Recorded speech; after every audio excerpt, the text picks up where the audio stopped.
Hello အားလုံးမင်္ဂလာပါရှင်ဒီနေ့ grammar လေးကတော့ bad plus နေတာ bad plus မီကပါတယ်ပါဒလားဆိုတဲ့ grammar လေးပဲဖြစ်ပါတယ်ရှင် day 2မှာလေ့လာခဲ့တဲ့ grammar လေးရဲ့အဆက်ပါ day 2မှာကအသက်မပါရင်သုံးတဲ့ grammar ဖြစ်ပြီးတော့အခုက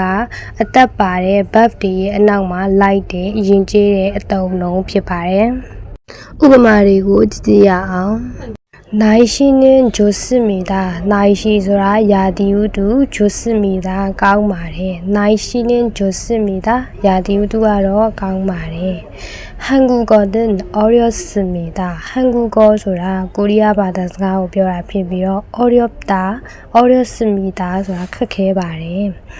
이 책은 재미있습니다. 이ဆိုတာဒီကိုယ့်ရဲ့အနီးနားမှာရှိတဲ့အရာဝတ္ထုပေါ့နော် check ဆိုတာကတော့စာအုပ် 재미있다 စိတ်ဝင်စားဖို့ကောင်းသည် 이 책은 재미있습니다. ဒီစာအုပ်ကတော့စိတ်ဝင်စားဖို့ကောင်းပါတယ်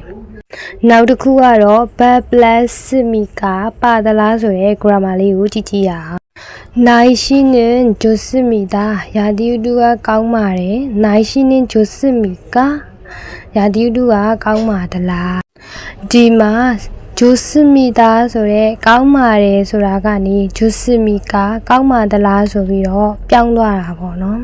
ကျန်တဲ့ဟာတွေလည်းအတူတူပါပဲနောက်တစ်ခုကတော့ဟန်ကူကောနင်အော်ရီယစမီတာကိုရီးယားစာကခပ်ပါတယ်ဟန်ကူကောနင်အော်ရီယစမီကကိုရီးယားစာကခပ်ပါသလား